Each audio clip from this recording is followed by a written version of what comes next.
what would be the difference between a Pattertail and a Jagdterrier as far as workability and in the field? We haven't got enough time to discuss that today. But one thing I will say is, look, Patterdale Terriers are probably, as far as sticking a dog down a hole with a critter and getting him to grab that critter and kill it and drag it out, a Patterdale Terrier is pretty hard to beat. Mm-hmm. You know, where a Yark Terrier is more of a versatile terrier. They'll do that work as well, but you can also use the same dog for other things, which is, like for blood tracking work, for, retrieval work, Mm-hmm. for that more versatile applications. Where Patterdales they're digging dogs. You go over to the UK, and that what they call it the Lakeland district. Mm-hmm. You want to see Patterdale Terriers. If you can get somebody to take you out and show you what they can do, you'll know exactly what they're expert at. So they're a very job specific dog, as opposed to a Yark Terrier, which is more of an all round type of terrier. Mm-hmm. The good thing with Yark Terriers on wild boar is, a lot of guys use big dogs here for wild boar to catch them by the ear and hold them, Mm-hmm. which is fine, but it usually results in a lot of suturing for the dogs and injuries and stuff like that.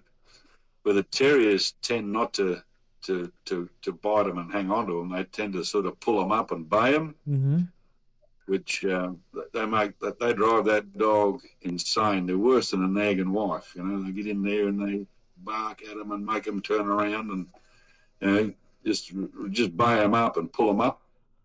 And that's the best way to catch pigs with a terrier. And I've got a lot of friends in Europe that hunt European wild boar, which makes the feral pigs in America and Australia look like powder puffs. Really? These European things are the real McCoy. Okay. They kill dogs without even batting an eyelid. Yeah. So you don't want a dog that's going to stand toe to toe with this. So you need a dog that's going to be able to be quick on its feet and move around these things and keep them busy, so the hunter can get in there and do what he's got to do. Uh-huh. Yark Terriers are masters at hunting European wild boar. That's one of the reasons they were bred. Mm-hmm. Most of Germany is covered by forest, and all those forests are full of European wild boar. Right. So that's how it works. Well, I've never seen Yark Terriers used to hunt white-tailed deer, but we use them here on Sambar deer, which are much bigger than whitetail. They're about the size of an elk. Okay. And they're introduced into Australia by sporting people back in the 1860s. And for whatever reason, to provide hunting opportunities for hunters. But they've got to the stage now where they're outnumbering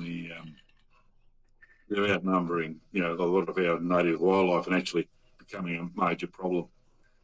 We use Yark Terriers very similar to how you would use hounds over there to find and flush these deer out to waiting guns. Mm-hmm. So basically, you set the hunt up where you got hunters set up in the spots where you reckon the deer is going to cross, and you stick the terriers in there, and they make them move in towards where the guns are, and we shoot the deer. That's pretty well how it works. Mm-hmm. The terriers, as opposed to hounds, they're much smaller, and they're fantastic at getting through really heavy cover. What you call brambles over there, I suppose, would probably be a good example where it's very difficult to walk through, and it's very difficult for large dogs to move through. The terriers just get through it like a.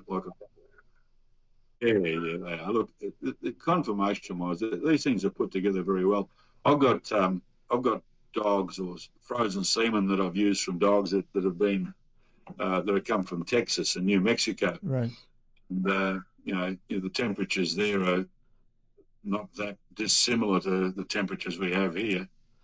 It's a matter of conditioning the dog to the relevant temperatures, and they can operate quite well It's no different to conditioning hunters to the temperatures as well. You know, Right. if you're going to go hunting in Alaska, you get up there and you acclimatise yourself, and you'll be able to hunt okay. Mm-hmm.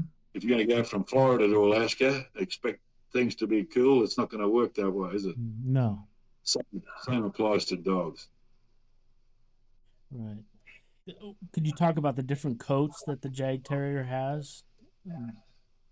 Well, they've got they go from what you would refer to as a smooth, pretty well a smooth coat, which is it's a fairly heavy, harsh sort of coat, Mm-hmm.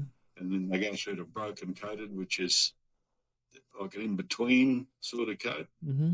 So they're good at busting through heavy cover and brambles and thorns and things. It protects the dog. And then you get through dogs that have got slightly longer hair, which is a really bushy, rough sort of coat. Look, if you go to my website, or if you go to our Facebook page, Sambarman Kennels Facebook page, you'll see examples of all the different Mm-hmm. the coat lengths. Look, the length of the coat really doesn't make a whole lot of difference. Mm-hmm. I don't. We get sub-freezing temperatures in some of the places we hunt here in the winter, and we get 100-degree plus days in the summer. So, not that we hunt the dogs much in the summer, because we have some fairly deadly snakes around, and terriers have got a bad habit of trying to kill snakes when they find them. Mm-hmm. And the usual outcome is a dead snake, followed 10 minutes later by a dead dog. So Right. we try to avoid that where we can.